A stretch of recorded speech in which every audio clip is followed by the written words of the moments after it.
राहुल गांधी के हिंदुओं पर बयान के बाद अयोध्या हनुमानगढ़ी के अर्चक राजू दास ने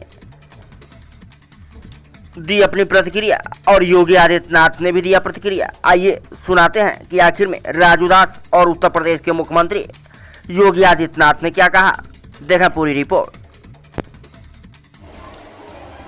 आज जिस प्रकार से कांग्रेस के वरिष्ठ नेता राहुल गांधी ने हिंदुओं के बारे में हिंसक कहा, ये दुखद है, अति निंदनीय है। इसका निंदा करते हैं और घोर विरोध करते हैं कि राहुल गांधी माफी मांगो, क्योंकि बहुसंख्यक समाज के देश में, हिंदुओं के देश में और देश के उस मंदिर में हिंदुओं के साथ ही अपमान करना, हिंदुओं को ही हिंसक कहना, ये दुखद है, अति निंदनीय है। अगर राहुल जी आप हिंदुओं के साथ कभी उठते बैठते संवाद करते तब आपको पता चलता ना। आप तो कभी हिंदुओं के साथ रहे नहीं, इसके नाते हिंदुओं को हिंसक कह पा रहे हैं। लेकिन आपको माफी मांगना चाहिए और जब तक आप माफी नहीं मांगेंगे तब तक मैं निवेदन करता हूं अन्य हिंदू नेताओं से, जो बीजेपी के अलावा अगर सदन में वो हिंदू हैं, जब तक वो माफी नहीं मांगे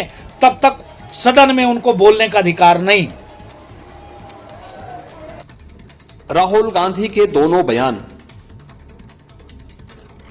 इस बात के प्रमाण हैं कि इनको सत्य से कोई वास्ता नहीं है। हमने लोकसभा चुनाव कैंपेन के दौरान भी देखा है, अनर्गल प्रलाप करके इन्होंने जिस प्रकार की गुमराह करने वाले वक्तव्य दिए थे, झूठे वक्तव्य दिए थे, संविधान का गला घोंटने वाले लोग संविधान के बारे में गुमराह करने वाले वक्तव्य देने के लिए विदेशी पैसे के बल पर चुनाव को प्रभावित करने का इन्होंने प्रयास किया। 1 लाख रुपए के फर्जी बॉन्ड भरवा करके भारत की माताओं को, बहनों को इन्होंने गुमराह करने का कार्य किया। और आज जो बयान फिर से राहुल गांधी ने दिए हैं वे अत्यंत निंदनीय है और शर्मनाक भी। अयोध्या को उसकी पहचान से वंचित किसने किया था? क्या इस सचने की इंडी गठबंधन से जुड़े हुए लोग इसके लिए जिम्मेदार हैं? श्री राहुल गांधी और उनके सहयोगी इस बात के लिए जिम्मेदार हैं जिन्होंने न केवल अयोध्या को वनवास दिया था, बल्कि सरयू मैया के रक्त के जल को भी रक्त रंजित करने का कार्य किया था। कौन नहीं जानता है कि अयोध्या को उसकी पहचान से वंचित करने का कार्य आजादी के बाद से ही लगातार कांग्रेस करती रही। रामलला के मंदिर पर ताला लटकाने का काम किया था, हिंदुओं को पूजा करने से वंचित करने का काम कांग्रेस ने किया था। और आज जब अयोध्या अपने वैभव की पुनर्स्थापना के लिए फिर से पूरी दुनिया को अपनी ओर आकर्षित कर रही है, तो कांग्रेस कैसे इसको अच्छा मान सकती है? श्री राहुल गांधी का बयान झूठ का एक पुलंदा है।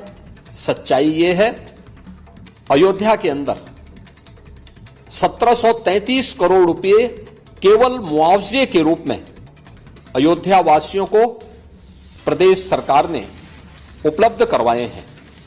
चाहे वह भक्ति पथ हो, राम पथ हो, जन्मभूमि पथ हो, चाहे वह एयरपोर्ट के निर्माण का हो, चाहे वह 14 कोसी परिक्रमा के मार्ग का हो, एक एक वहां के नागरिक को, जिसके नाम पे जमीन थी, जिसके नाम पे दुकान थी, जिसके पास दुकान का पोजीशन था, उन्हें प्रॉपर कंपनसेशन दिया गया। प्रॉपर कंपनसेशन देने के साथ ही जो दुकानें थी, जो अपने पीछे दुकान बना सकते थे, उनके लिए उस प्रकार की एफआईआर में छूट दी गई। जिन लोगों के पास उस प्रकार की स्पेस नहीं थी, उनके लिए मल्टी लेवल कॉम्प्लेक्स बना करके वहां पर उन्हें शॉपिंग कॉम्प्लेक्स में उन्हें स्थान देने की कार्य को आगे बढ़ाया गया।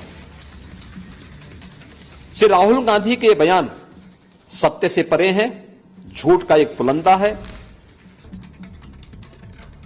उत्तर प्रदेश और अयोध्या को बदनाम करने की साजिश है। और भारत की छवि को, अयोध्या धाम की छवि को दुनिया के अंदर खराब करने की अपनी उस मानसिकता का हिस्सा है जो ये एक्सीडेंटल हिंदू लगातार आजादी के बाद से करते रहे हैं। लेकिन इसका जवाब समय आने पर अयोध्या की जनता भी और देश की जनता भी कांग्रेस पार्टी और इंडी गठबंधन को देगी।